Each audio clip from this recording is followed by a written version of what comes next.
I think the thing about leadership is like how you approach every single person is going to be completely different because they come from a different background, they come from a different place. For me, I'm probably want to be screamed at. Like it's just everybody's a little bit different.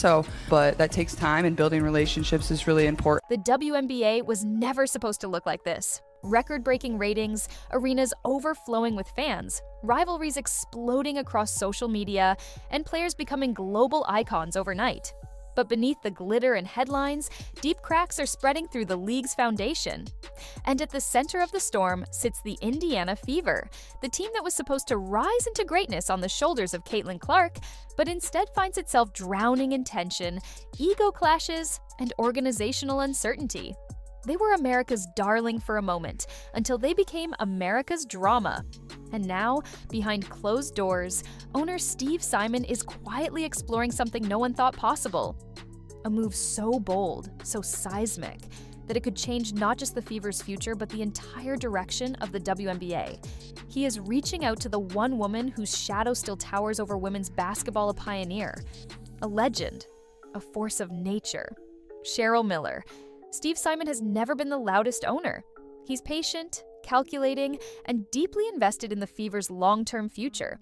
But even patience has a limit, and this season pushed him to the edge. He has watched the locker room splinter under pressure as veterans grumble behind the scenes, and younger players struggle to gel with the brightest star the league has ever seen. He has seen Caitlin Clark caught in a tornado of expectations, the kind that no rookie should carry, but that she shoulders anyway because she doesn't have a choice.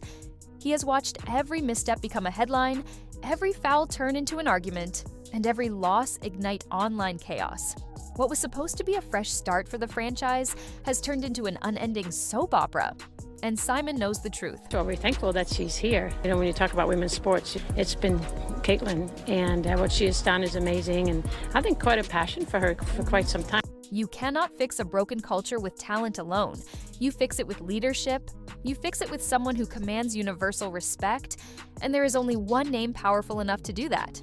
Cheryl Miller didn't just play basketball, she revolutionized it. She dominated the sport before the WNBA even existed. She was the standard long before the league had a standard to follow.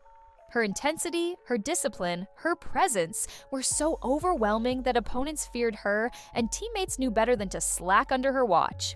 She carried women's basketball at a time when the world barely cared to look, and she did it with a fire that still echoes decades later.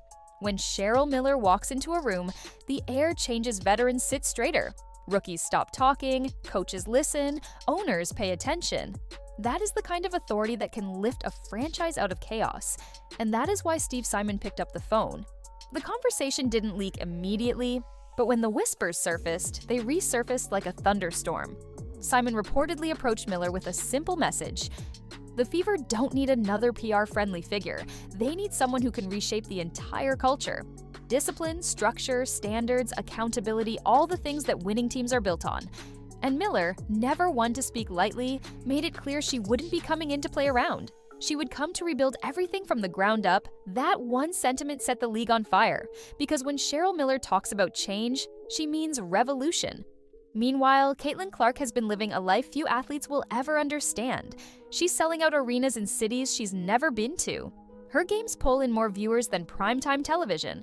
Every possession she makes becomes a viral clip within seconds. She is the face of the league whether she wants to be or not, and that level of exposure comes with a pressure that can crush even seasoned pros. Clark has handled it with grace, but insiders say that behind the scenes, the weight is becoming impossible to ignore.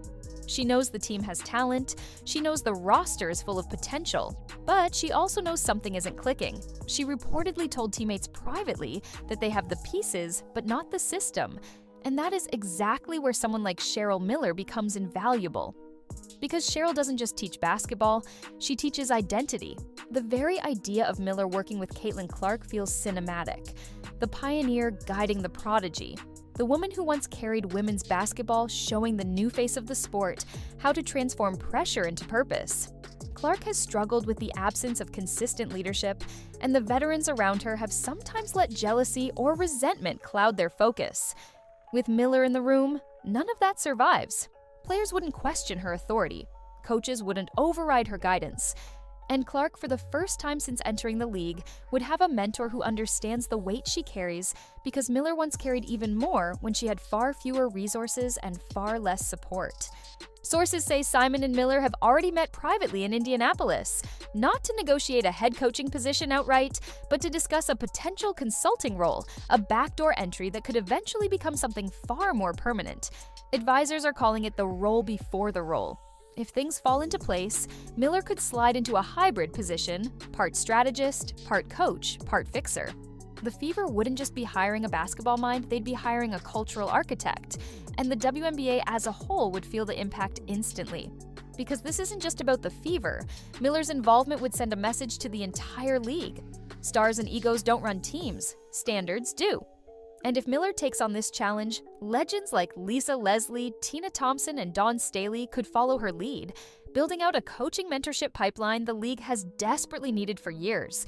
It could reshape the entire sport from the inside out. The chaos, the drama, the passive-aggressive interviews, the disrespect between players, the constant media civil wars would suddenly have a counterbalance, a voice strong enough to quiet the noise without ever raising hers. Imagine the moment Caitlin Clark walks into her first practice under Cheryl Miller's leadership. The cameras flash, but for once, Clark isn't the largest presence in the room, she's the student. The prodigy standing before the original master. Miller wouldn't coddle her. She wouldn't treat her like a celebrity. She'd treat her like an unfinished legacy. She would sharpen Clark's defensive instincts, refine her leadership, strengthen her mental resilience, and push her to develop the killer mentality that dominates championships. Clark's game is already historic. Under Miller, it becomes generational. Steve Simon isn't aiming small.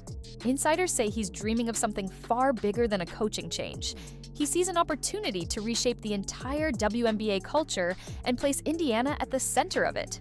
He wants the Fever to become the gold standard. Not the loudest team, not the most dramatic team, not the most marketed team, the most respected team. And there is no faster path to that than bringing in the woman who defined respect before the league even existed. Cheryl Miller's return would symbolize more than basketball. She was one of the first Black women to dominate national sports coverage. She shattered stereotypes at a time when the world wasn't ready. She carried a sport long before it carried her. Her voice, her authenticity, her toughness, her presence are exactly what the modern WNBA is missing. The league is drowning in narratives, rivalries, and noise. But identity is what truly builds longevity, and identity is what Miller brings with her wherever she goes. If she joins the Fever, everything changes overnight. The drama fades, the excuses disappear, the locker room resets, Clark finally gets the mentorship she deserves, and Steve Simon's franchise transforms from a lightning rod for chaos into the model of discipline. Other teams would be forced to step up, other owners would rethink their priorities, other players would elevate their focus. It wouldn't just uplift Indiana, it would elevate the entire league. Because at its core, the WNBA doesn't need more storylines. It needs direction. It needs boundaries. It needs a leader whose voice transcends generations. Cheryl Miller is that leader.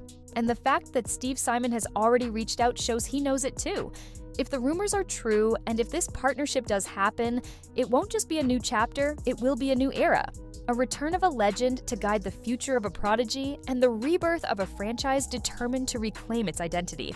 The question now is whether Steve Simon will pull the trigger, whether he'll bring back the one woman powerful enough to unite a fractured locker room, guide the league's brightest young star, and force the WNBA to mature into the league it was always meant to be. And if Cheryl Miller steps back into the game, one thing is guaranteed: